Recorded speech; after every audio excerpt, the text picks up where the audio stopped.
सजल दरबार भगति के बलहार तो पूजैया होता है राजा। अरे सजल दरबार भगति के बलहार तो पूजैया होता है राजा। कि नवदी नदिया चरे लोग जागे ना। 1 2 3 4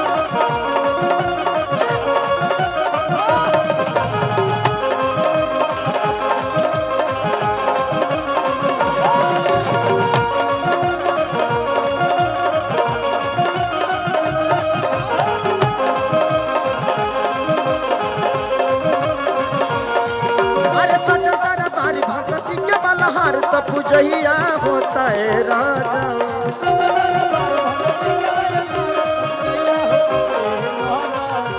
सजल दरबार भगति के बलहार तो पूजैया होता है राजा। भैया इतनी साइड हो जा, तनी हो लोग के देखे के परी हमरा थोड़ा सा। भैया थोड़ा सा साइड हो जाई ना, ये लोग के ना देखे ना तो हमार घबरा जाए। कि नवती नदिया चरे लोग जागेला तो माइके लागल बावे निमिया पर झुलुआ बन में हाथ झुलु झुलुआ।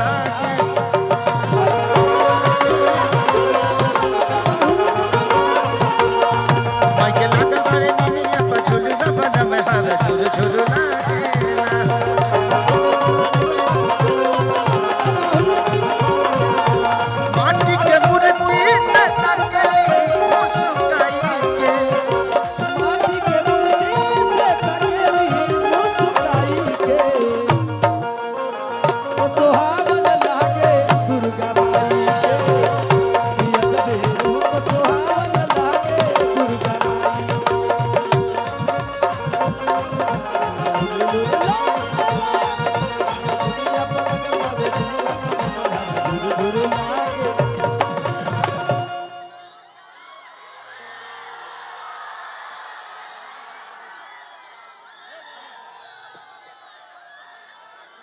कि चढ़ते दशहरा मैया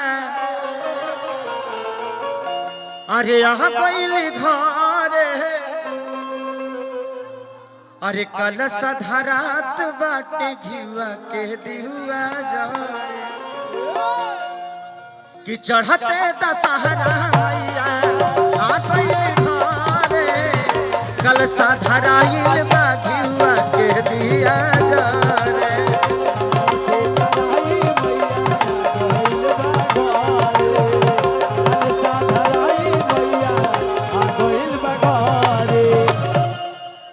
कि जे भी आ जाला मंदिर से न भागेला।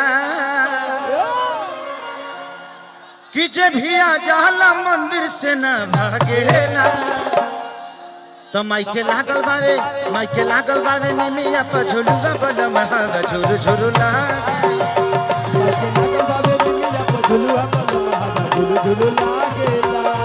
माइके लागल बावे निमिया पर झुलुआ बन में हाथ झुलु झुलुआ।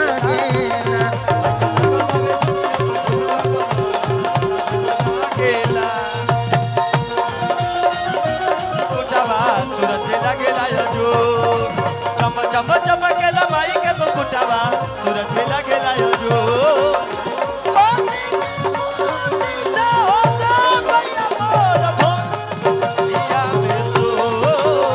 माटी के मूर्ति से हंसे मैया को कोइल दुनिया में सो।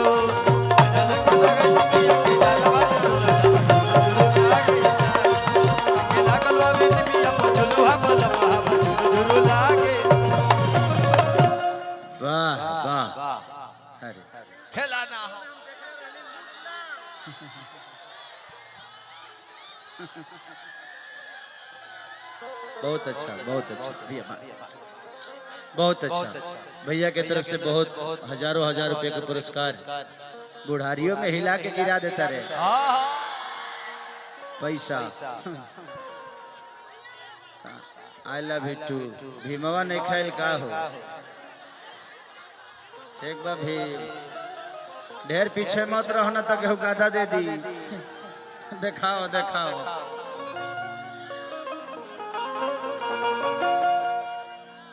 भक्त कहता माई से कि अखिल सिखे सारिया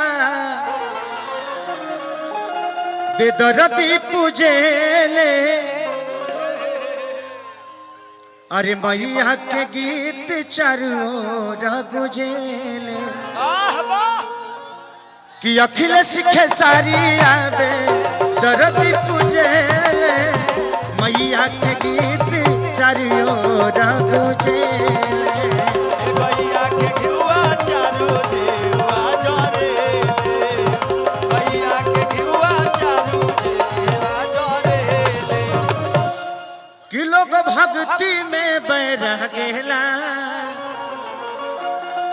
कि लोग भक्ति में बैरह गेला। तो माइके लागल बावे, माइके लागल बावे नीलिया पर झुलुआ बन में हाला झुरु झुरुला। माइके लागल बावे निमिया पर झुलुआ बन झुरु लागेला, माइके लागल बावे निमिया पर झुलुआ बन झुरु लागेला, माइके लागल बावे निमिया पर झुलुआ बन। समस्या यहाँ है